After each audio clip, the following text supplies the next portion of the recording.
All good things always come to an end, and every era also always comes to the end. That was epitomized last night when the Golden State Warriors lost to the Timberwolves 4-1 in the second round of the NBA playoffs. I have some concerns about the status of the Golden State Warriors and what that era is looking like and what that dynasty is looking like as it hits the sunset of its dynasty mode. I want to talk about the Warriors, and I also want to talk about the Celtics, where it appears two major dynasties, for two completely different reasons, are coming to an end. Where we thought we were seeing the end of the dynasty of the Warriors coming to a decline, as the bring up of the Celtics dynasty coming up. We really thought it was going to be a transition of the Warriors dynasty ending and the Celtics dynasty beginning.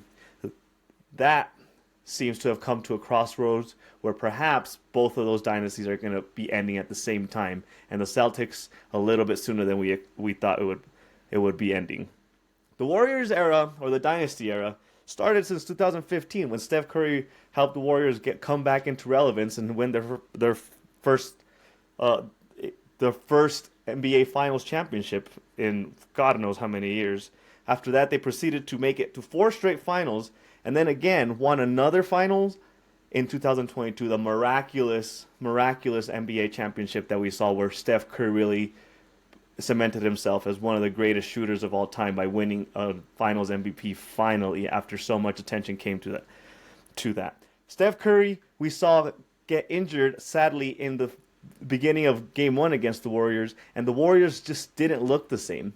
They seemed like they were sluggishly pushing through to that win in Game 2, and they seemed like they were never recovered. And this really falls to me on the fact that Steph Curry has relied on Steph Curry for way too long, and they've relied on building an offense around what Steph Curry can do for that organization. Steph Curry's 37 years old. He's not getting any younger, and with the injury that we saw him sustain in this last series, we're seeing that he's only going to start having to rest more, and maybe there's going to be a major shift in what that organization looks like. But we're also looking at the futures of the Warriors, where there's not really any depth. There's not any future draft picks that we're going to necessarily say the Warriors can continue to build on. And this, again, comes to show that Steph Curry really relied on Steph Curry to keep them relevant for a little too long. Once he was out, that offense just does not seem to flow. They had attempted bringing in Jimmy Butler to kind of be the second fiddle to Steph Curry and kind of take off some of that pressure off of Steph Curry. Jimmy Butler's not going to be able to carry your team. They have tried multiple times to trade for big players to kind of keep that pressure off Steph Curry so they can continue to be relevant.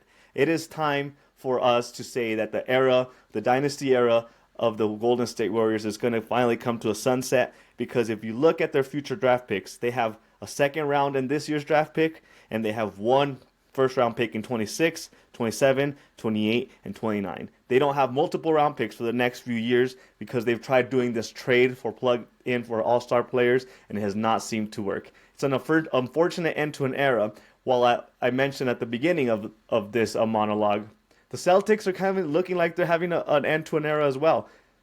Unfortunately, they had a major injury against the Knicks, and yes, they pulled off a miraculous Game 5 win against the Knicks a couple of days ago, but it really seems like all the pressure of what this new organization leadership is going to be wanting is going to come to a head this offseason. The Celtics have a salary cap or a budget on their roster that's going to be $206 million on their roster for the next 4 years, and it does not seem like the new ownership is going to want to keep paying that much on a roster bonus. It sucks that we have to see the Warriors come to an end after 4-5 NBA championships. It sucks that we have to see the Celtics kind of scrambling and losing major players in Jason Tatum in the way that they did. And it sucks that we have to see the Celtics can try figuring out what their teams are going to look like. This is Thursday, which means that this is time for another episode of your favorite podcast, Box Scores and Bourbon. Look at the box scores. Box Bourbon. We check each other's box scores and scores online. Baseball, box scores. So football, baseball, basketball, soccer, hockey. Box scores and bourbon. Hello, Manny. Welcome back, JB. Welcome. Cheers. Cheers, everyone. Clink.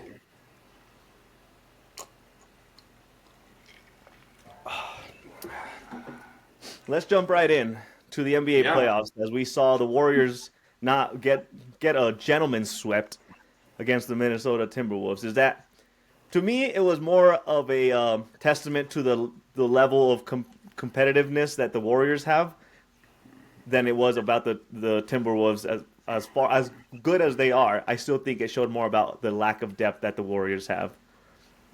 Yeah, you can say that. I feel like, you hit it spot on. This is an end of an era in Golden State. Watching the series, and kudos to Ant and the rest of the T-Wolves, but you couldn't help but watch that series and think, oh, this is the end. Mm-hmm. This is and I remember way back in yesteryear when Klay Thompson left to go to Dallas, and they're like, oh, maybe this will help rejuvenate Golden State. Maybe this will help, waking up the rest of the roster. The young guys can step up. But it was no match for Minnesota. And it is sad because, Steph is, if not for LeBron, Steph would have been the generational guy. He would have been the guy that we looked at this generation and said, that's the guy. But I mean, nothing taken away from him. He's still a prolific. He's one of the most prolific shooters in the history of the game, and so kudos to just the run that they had of an era. I'm not saying it's over, but Steph's not getting any younger. Draymond's not getting, any more mature. Yeah, he's not getting more mature. He's only getting angrier. So it is one of those things where if you're I believe Bob Myers is still in charge of that team, but if you're Bob Myers and company, if you're looking at that roster, you're like, how can we inject some youth in here? Because Steph's not done, Draymond's not done, but they're going to need some youth in that locker room. They're going to need a heavy injection of it. And there's not really anywhere to get it. That's kind of the big takeaway that I had as I was looking at their picks. They're not in a position to bring in young players unless they find cheap players for the free agency market because they don't have picks that they can develop. Yeah. They tried that with Jordan Poole. They ended up trading him away because it was not a good dynamic with him and really any of the other players. He wasn't meshing well with them. He was supposed to be the young player that they were going to develop, and if you get sent away to the Wizards, you know that your career is kind of going to be a shadow at that point. Yeah. I want to talk about the Celtics though, because this was an opportunity for the Knicks to really seal the deal. This was an opportunity for New York to go into Boston and make a statement, and they fell flat. Now, a lot of it's going to come down to what will be the legend of Luke Cornett, but it was definitely not the. I don't know. There were two things that confounded me. One was the attitude that the Celtics played with at home, which we know that they are historically very lackadaisical at home, especially within the last 5 years or so.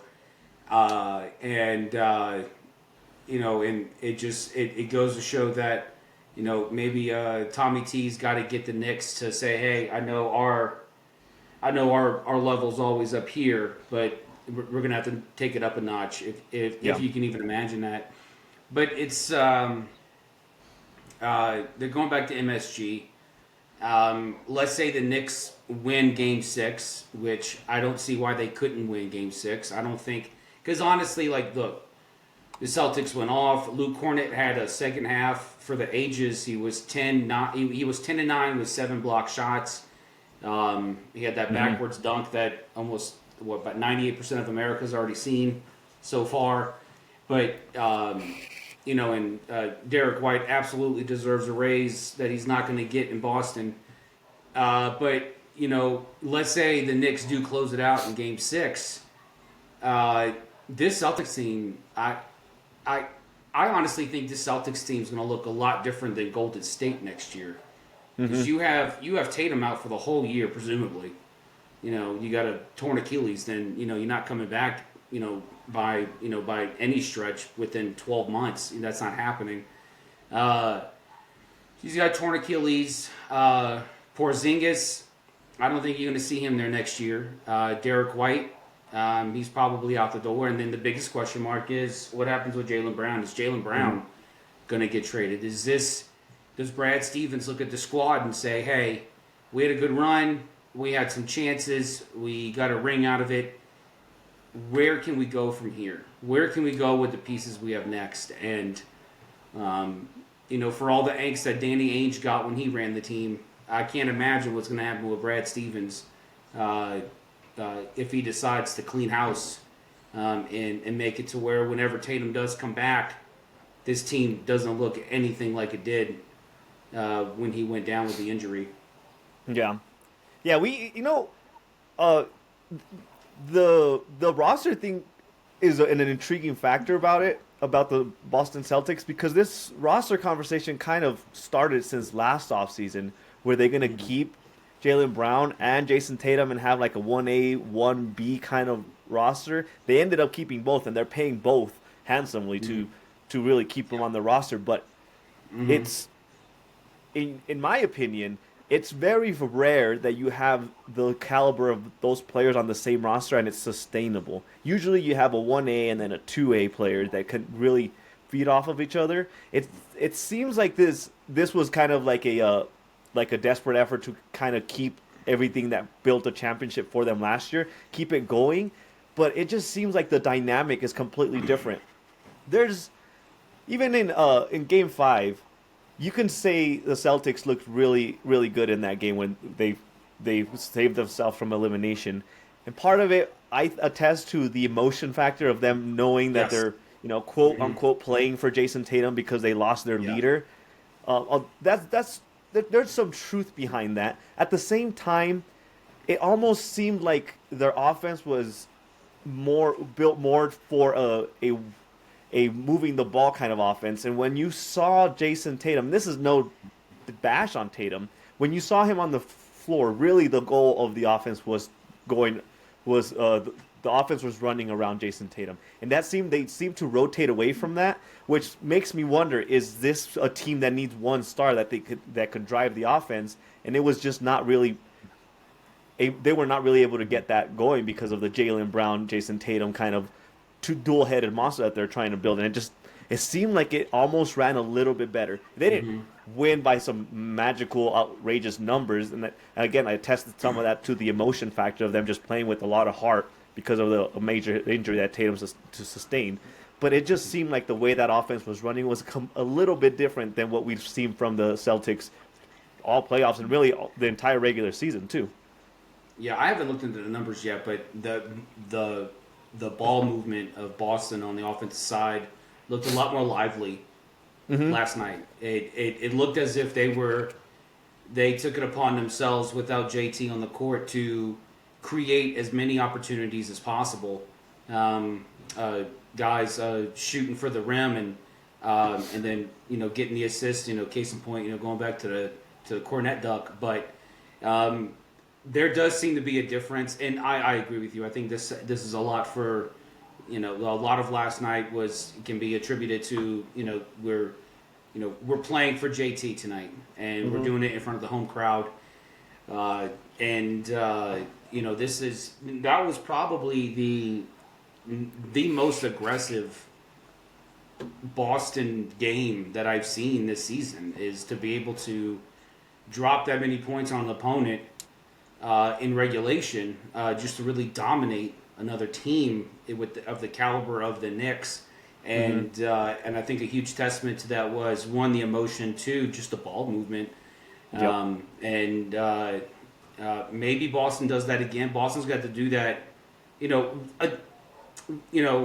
The statistically, Boston's going to have to do that really just one more time before it's a best of one, before it's a winner take all. Do I see that happening in MSG? No, I don't. But time will tell what this team does and how they respond in Game 6 when they're away from home and Tatum's still not there. I don't know what whatever game plan Missoula drew up, Thibodeau is going to have a response for it. He's not going to look at that tape and say, "Oh, let's just keep doing what we're doing." Josh Hart's not going to get embarrassed like he did last night. That's just not going to happen.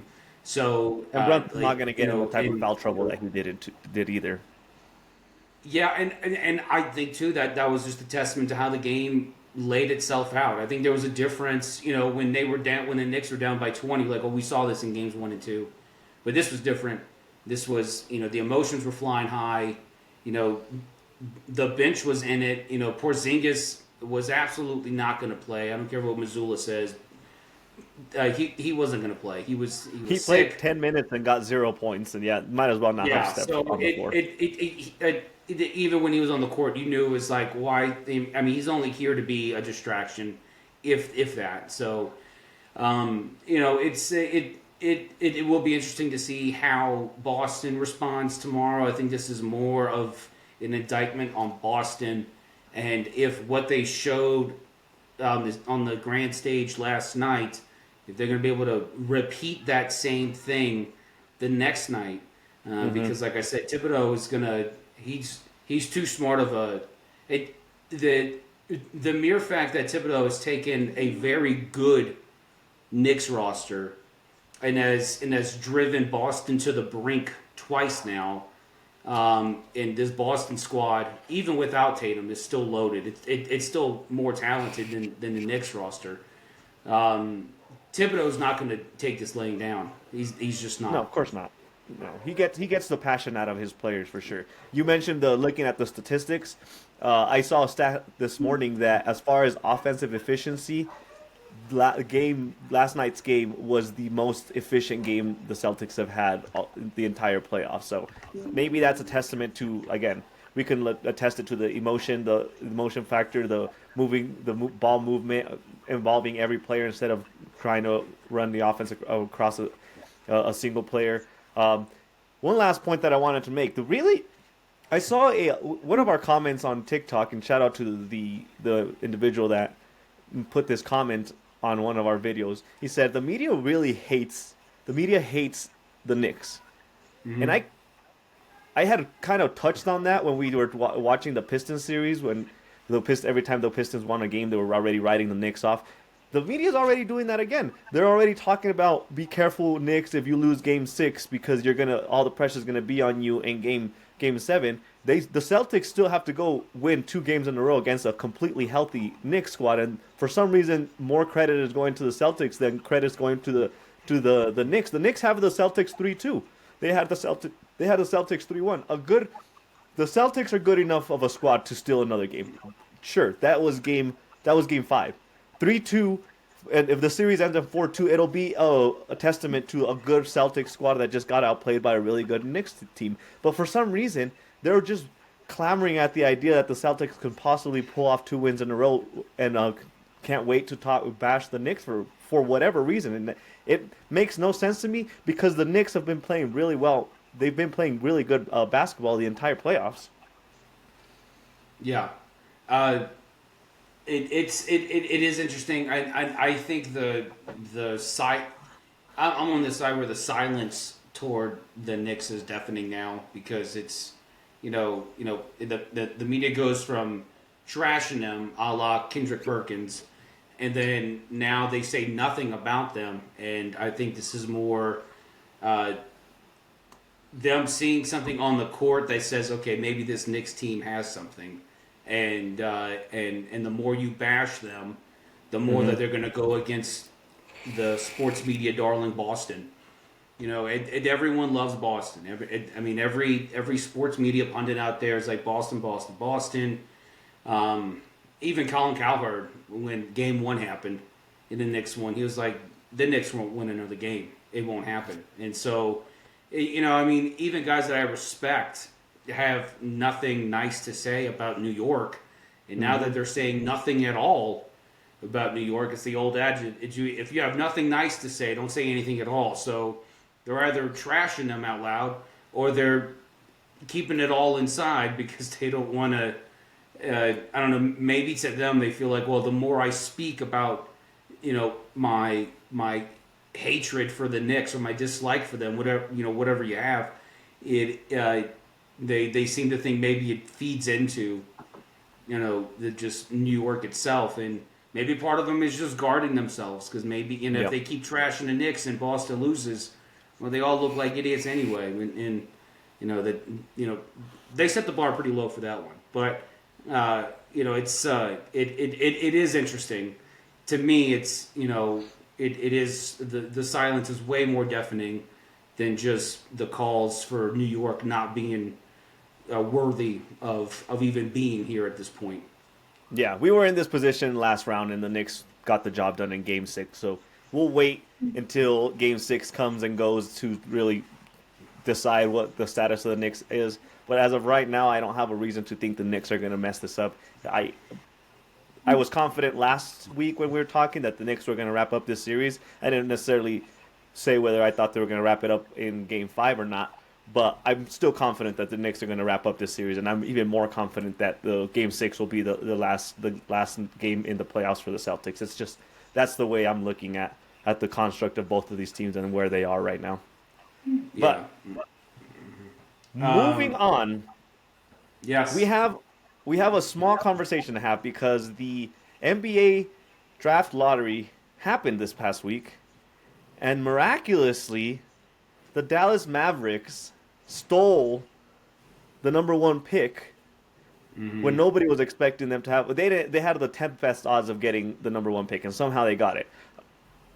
The conversation that I wanted to have with you, JB, is should the NFL adopt the type of format that the NBA has for their draft picks, and should they start doing a draft lottery to keep the balance of the competitive factor a little bit more in place to avoid major tanking in the NFL?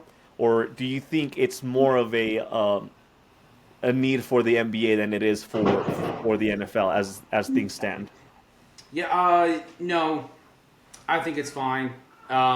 There's so much parity within the NFL that, and honestly, I think it's good for the NFL because to keep it as is, just because it seems like there's no in Major League Baseball. Yes, it makes sense. In the NBA, yes, it makes sense. The Sixers have been a part of going through the process for going on 12 years now. So, a lottery definitely helps to stop them from consistently getting the first pick. And I'm a Pels fan. The Pels could have gotten the first pick.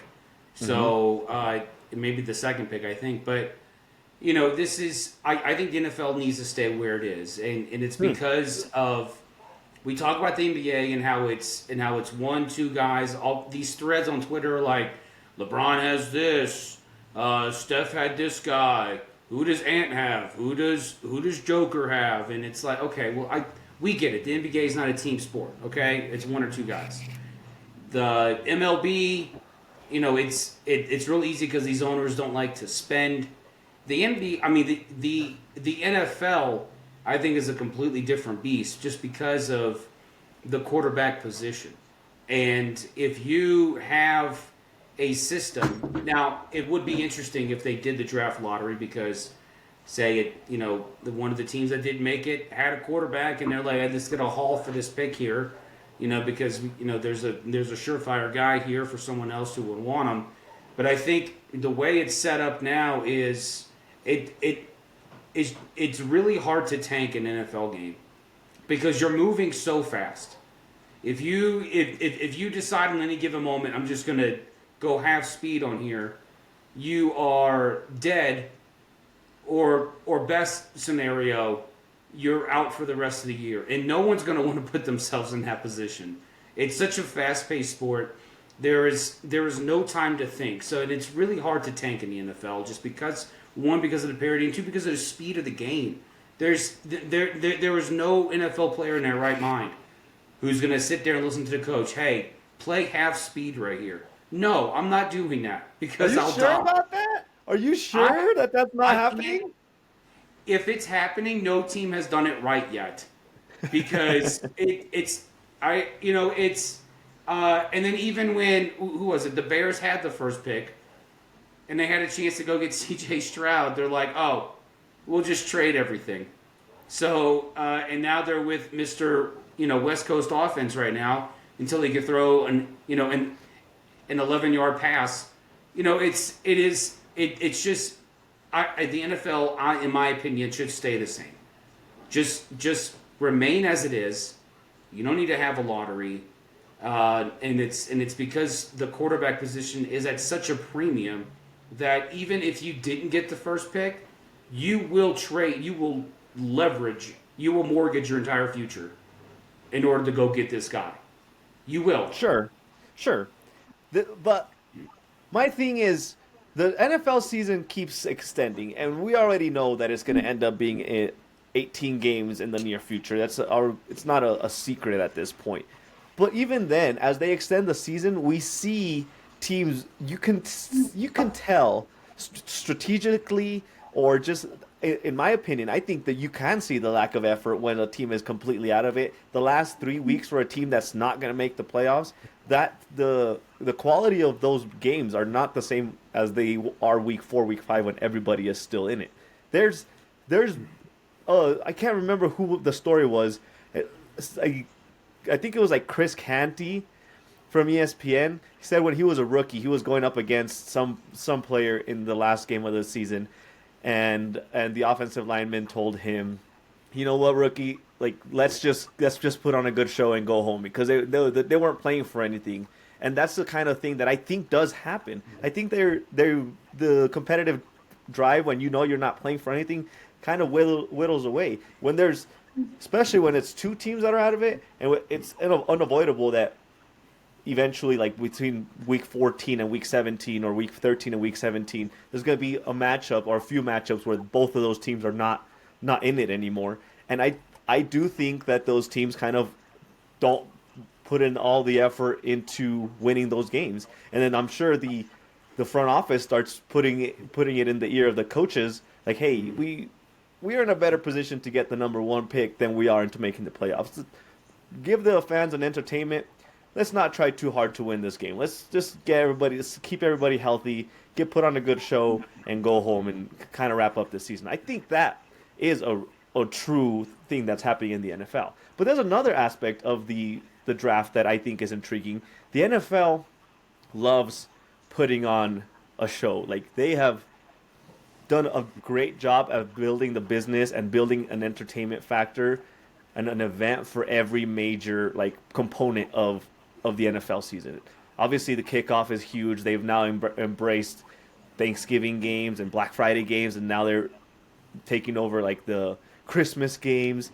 And in the offseason, they've made a whole entertainment factor when it comes to the combine, and the NFL draft is a huge party now. You don't think the NFL would love to have another reason to throw a big event for the NFL draft lottery? Even that alone, I think, would be appealing for owners to add. I'm not going to sit here and say that the NFL wouldn't love it. I mean, the NFL loves the show just as much as the NBA does, except the NFL, the NFL is Marvel compared to the NBA's, DC universe. Yeah, it's, the NFL knows how to capitalize on anything that involves the camera and drama. So I'm not going to sit here and say the NFL won't implement it. To your point, I will say this. Case in point to a team trying to throw a game. Gerard Mayo starting Joe Milton, week 18, taking Drake May out in order to try to lose the game.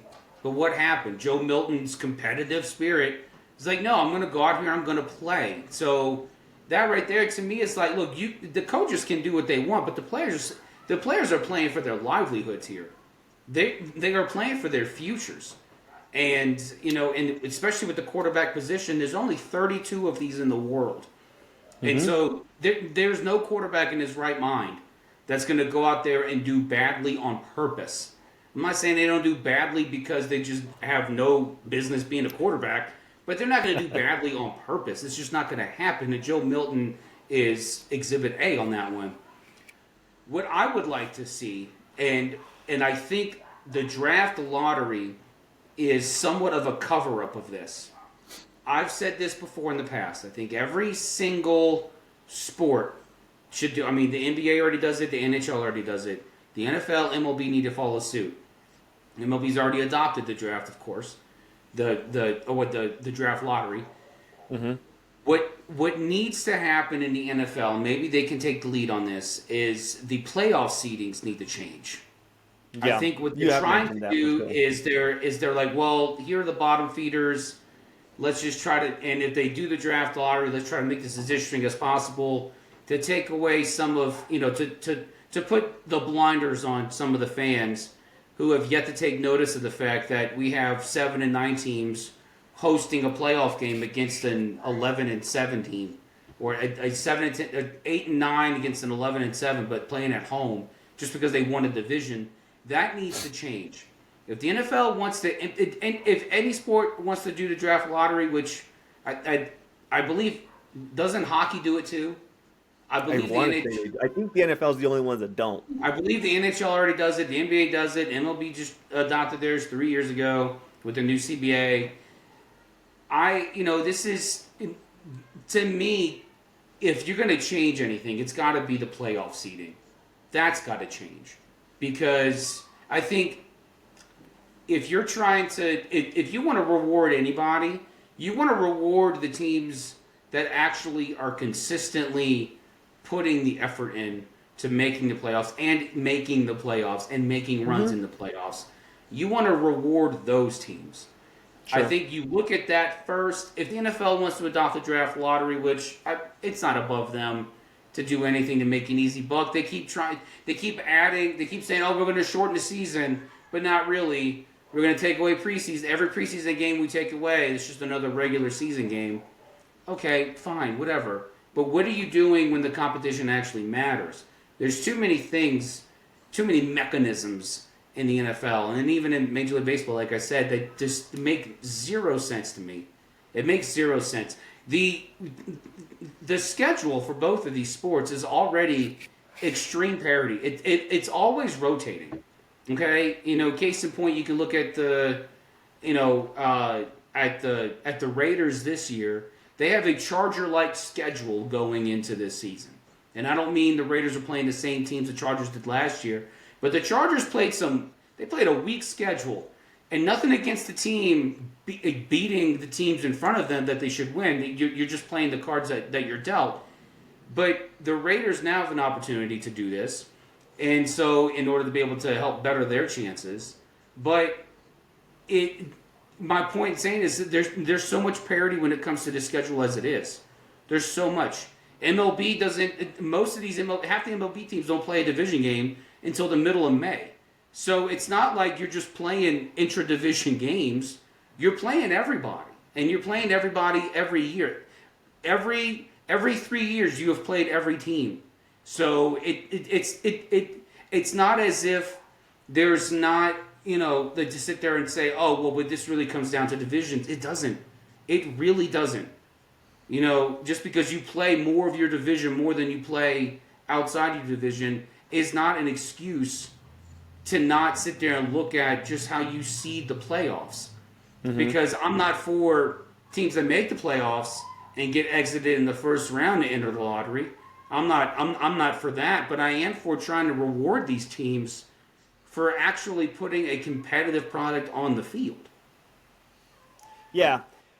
No, there's a deep conversation that can be had about the playoffs. The NBA, I think, besides the play-in tournament, whatever you want to call that, or whether you like it or not, the NBA has adopted the ranking of the conference as the way for the playoff seeding to happen, and it's to the point where the division championships or the division standings really don't make an impact. You want to be the best in your conference, and that's the only thing that matters. It seems to pay out pretty well when it comes to the competitive nature or the competitiveness that we get in the playoffs. Just look at the way that the first round went for the NBA this year, and you can see that maybe if it was division led, maybe we would have had some not as intriguing matchups. So I can agree with you on the ranking of the NFL playoff seeds based off conference. That there's a good argument for that because was it the Vikings and the Lions ended up The Vikings, going, the Lions, and the Packers. The Lions won a division,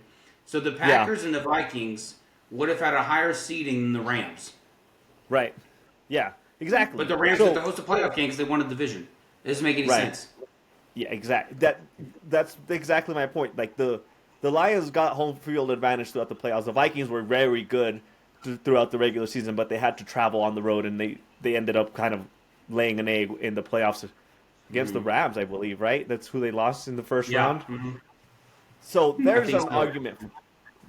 There's an argument to be made for that. But when it comes to the draft lottery, I'm kind of the more I think about it, the more I like it because it would add a level of competitiveness to the offseason, and it would force teams to reassess how they're building their team because you can't really maybe it's a blessing and a curse because you can't really start building your team until the draft lottery happens because then you know where you're going to be and what you're going to be aiming for. But just think about the fact that if the rankings of how the NBA draft lottery was mirrored onto the NFL draft, currently the number one seed would have gone to the 49ers. And let's just look at the offseason drama that we're seeing with the 49ers with the conversation still happening as far as are they signing Brock Purdy, and then add to the component of you would be able to draft a quarterback if you're not really sold on him just by the luck of the draw. Things like that I feel like would add a level of intrigue and force teams to kind of constantly stay on their toes and not necessarily take advantage of players because you have to really stay on top of what your organization is going to be built like because you're not guaranteed anything. You can't just say the Titans, they locked up the number one pick week 16, week 15, that was set in stone, and kind of it takes out the excitement of that, and we kind of knew after that they're going to take a quarterback, and the rest is history as far as how the draft went. Imagine that not being set until February, 2 weeks after the Super Bowl, something like that, and then having to figure out where you're going with your team. I feel like that would put a challenge on the teams themselves, and I think that would add even more parity to the current construct of the NFL. I think it could add another level of benefit, and I don't think the harm would be as dominant as maybe we think it would be long term. Look. You can go one way or the other with this. I don't think there's a wrong argument to be made. I think it's more of if we want to have a draft lottery, here's the carrot. The stick is let's first fix the seeding in the playoffs. Once we do that, then let's go after this because I feel like it's yes, it would make conceivably theoretically it would make it harder for a bottom dweller to actually just go get the first pick because they have to go get into the draft here with the draft lottery. But I think you use it as a carrot before, but first fixing the seedings of the playoffs. That's fair. I mean, both can be addressed. I think we can agree on the fact that the playoff seeding has to be addressed. I think the conversation already started during the previous owner meeting about the potential of the reseeding, but I think that would have to. I don't know if the CBA for the NFL or the NFLPA would have to give their input on that kind of stuff. But that we can agree on, and I think the conversation has already started happening for that. But Yeah. the NFL drafting is more of a hypothetical if it would fit better. I think we can end on the conversation of the playoff by saying, yeah, like we both feel like there's some major issues with the way the playoffs always end up panning out when it comes to rankings. That is very obvious to everybody that watches football regularly. Yeah. With the NFL, let's get to. We came up with a little idea here to celebrate the release of the 2025 NFL schedule. Manny and I have decided that we are going to take one intriguing game from each of our favorite team schedules, and then a random game. Any game, any team, preferably not one that involves our teams, Yeah. but just any team in any game. So, Manny, let's kick off with the game from our favorites. Yes. So, what say you is the game that you are at this moment, since with the release so fresh, so face? Which game is it that you are looking forward to as a Cowboys fan? It might be an easy pickings for me, but there is a level of excitement for this game that I don't know how to translate perfectly. But I feel like the game that I would keep my eye on is the Thanksgiving game for the Cowboys. And we know the Cowboys play every year on Thanksgiving, whether they're deserving of a primetime game or not. But this year they're playing the Chiefs. The Chiefs, every year they're competitive. The Cowboys, I'm not sure where they're going to be as by the time Thanksgiving comes around. But I know for one thing, Jerry Jones hates to be embarrassed on the spotlight in prime time. And it will be a perfect opportunity for one, the Cowboys to be put in their place, because I do think we can go over our schedule release and our final records at another time. But I feel like this is going to be a good awakening moment for the Cowboys to realize you're not at the level of the Chiefs and you're not as competitive as they are. And I think it's going to be in the prime time moment for the whole world to see. And it's going to be it's going to be a revelation moment for really the Jerry Jones family or the Jones family to see, okay, maybe we're not as close as we continuously try telling our fans that we're close to being a championship caliber team. I think the Chiefs are going to put that on the forefront of their mind. So I'm going to go with Cowboys Chiefs Thanksgiving primetime game. I think they're playing that 4:00 game, so it'll be the afternoon primetime game. Yeah. But I think it'll be a great moment for the Cowboys fans to really assess where their team is going to be for the next few years. I think it'll be a telling point for what the future is going to look like, not just that season. JB, what is your Saints matchup that you're intrigued by? Yeah, I'm not a Saints fan anymore. I'm a Falcons fan. They're doing a lot of things right. No, the Saints game I'm looking at is Week 1. Sean Payton going to New Orleans. And it is, that really heartfelt tribute video that Dallas did for Luka after they trashed him and he left. I'm not saying the Saints won't do a heartfelt video for Sean Payton, but don't mistake for 1 second that my beloved family, all of my NOLA peeps are going to sit there and start crying, and tissues are going to be passed around, and we're just going to have just sentimentality all around. That's not going to happen. No, this man said, I'm retiring from coaching.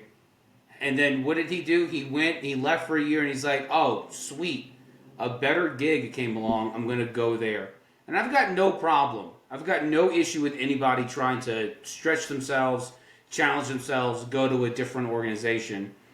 But to sit there and say, I'm retired, oh, wait, something changed, there's a much more beautiful woman over here, I'm going to go chase her instead. It's definitely going to be some fireworks there, and you better believe that I know the coaching staff has changed. I know there is very, very, very little holdover from the Sean Payton days. They have absolutely cleaned house on the coaching side. But you better believe that this is not going to be one of those things where the Saints are going to be moved by sentiment and just like, oh, well, let's give it to the man who brought a ring and a Lombardi to New Orleans. No, that's not going to happen. It'll be a hard-fought game. Do I think the Saints win the game? No, I don't. But unless, and I never thought I'd say this, unless Aaron Rodgers finds himself still actually wanting to play and New Orleans comes calling, you know what? We're already in cap hell. Let's just throw another $40 million at a guy who barely has two legs, and let's let him be under center. Let's see what happens, because my only motivation behind this is because we have old veterans on this squad, most notably Cam Jordan, who was not there when the Saints won the championship, and so any added edge that the Saints can get in order to win a ring, just go do it. Give Aaron Rodgers 1 year, $40 million, whatever. Just give Are you it to him. hoping this happens? Are you on the Aaron Rodgers to the Saints train all of a sudden? I am. I'm in it for 1 year. 1 year, just see what happens, okay? Look, I'm excited to see Tyler Shugg get out there. I still have hope in Spencer Rattler. But if Aaron Rodgers is going to play, I mean, those ayahuasca dens, they close during the NFL season, so I'm told. So he'll be there. He'll be at the practices. He'll be at the games. So, just go get him. But that week 1 matchup with Sean Payton coming back to New Orleans, I'm very, very, very much looking forward to this. This will be a very... If the people I know back home, they hate Sean Payton. They hate him with the power of 1,000 suns. Why? Because he said he retired and then he took a year off and then he left. That's like telling your wife, hey, I think we need a separation, and then you're just like living apart, and then all of a sudden, hey, I think I'm ready for a relationship. But not with you. There's a much hotter girl that I think I can make it work with.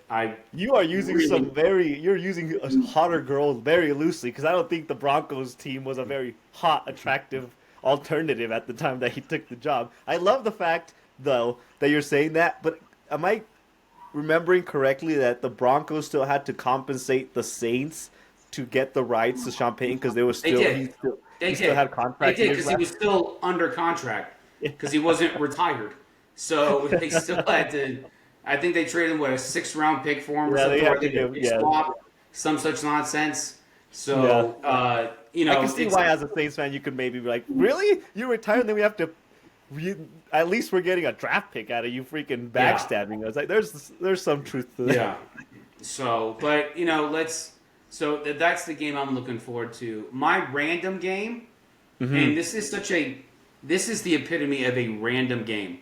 Yes. And it's random because it's prime time, week 5. This is Kansas City going to Jacksonville, to Duval. This is the weirdest. I tried to search up, okay, and there's I can't find anywhere where it states this. I was looking up the Chief primetime games where they went on primetime and played a team that had a losing record the prior season, and nothing could come up. I couldn't find anything. This is just such an interesting primetime game. And I wonder if it's a combination of two things. One, the NFL loves Liam Cohen going to Jacksonville. I think there is a corner of the sports media outlet that still believes in Trevor Lawrence. Because I know I do. I believe in Trevor Lawrence. I think there could be something there. Now, after year 1 with Liam Cohen, if there's no progress, then there's nothing there. But I honestly think there is some love and some and people look at Liam Cohen as a darling of the NFL, and maybe trying to bring Jacksonville back into the days of when Tom Coughlin was their first head coach, and bringing them to notoriety when Mark Brunell was the quarterback. And you had Jimmy Smith, and you had Tony Baselli. I mean, it was Keenan McCardell was loaded. Fred Taylor in the backfield. I mean, this this was a fun team to watch, and I wonder if the NFL media is looking at this and saying, I like this Liam Cohen hire. I really do. And the Chiefs, my second point in this is, I wonder if that same small contingent is looking at Kansas City to take a dip this year. Yeah. I wonder if there's a few people out there, myself included, that think Kansas City's going to take a dip. Maybe this is the year they start maybe kind of taking a step back. Last season it was that defense saved Kansas City so much. There were a lot of teams who snatched defeat from the jaws of victory against Kansas City and gave Kansas City a shot to win. So I wonder if maybe some people think Kansas City's going to take a step back, and they're wondering, okay, maybe this is a primetime game. All of this could be wrong. I could be way off on all of this. I just find it interesting. Or what week are they playing? Week 5. Oh, so you could easily get there. And interesting that Kansas City going to Jacksonville is a primetime game. It's very interesting to me. It seems like the most random primetime game that I have heard of in quite some time. Yeah. I think that's there must be some law somewhere that you're you know what, no matter how bad a team is, you have to give them a primetime game. We don't care what the standings are. But looking at the schedule, by the time they play the Chiefs in that Week 5 matchup, we could easily be looking at Chiefs 5-0 and Jacksonville 0-5. That is a very good possibility as well. And Liam Cohen getting his first win against the Kansas City Chiefs. Let me give you my random team. I think mine will have more, I don't know, more validity. I'm not saying yours doesn't have validity because there is an intrigue factor behind that. But my random game to watch is Week 6, Monday night. We're going to have the Bears and the Commanders playing again. After last year, for those that don't follow the regular season, last year they played. And that was literally the defining moment for both of those franchises, or at least for the season. The Commanders went on to get on a hot streak, started being competitive with teams, finding themselves. The Bears fired the coach because the Hail Mary that he allowed to happen with timeouts in their pocket and whatnot. I think the same thing is going to happen this year. I'm not saying I'm not sold on the Commanders, but I do think there's going to be a reality that sets into the Commanders and the way they're going to play. It was very lightning in a bottle, like a miraculous season last year with Jaden Daniels and the great play that he had, the greatest rookie season that you could have. But we have Ben Johnson as a coach for the Bears now, and we're trying to see if what they had going on last year when it comes to the Commanders is actually going to be here for the long term. So I think, I always say, the first 4 weeks of the NFL season are like the time where teams find themselves. Week 6 and on, coaches start getting fired. I'm not saying either one of these coaches is going to get fired, but it's the depth of the season where teams really start establishing themselves as competitive.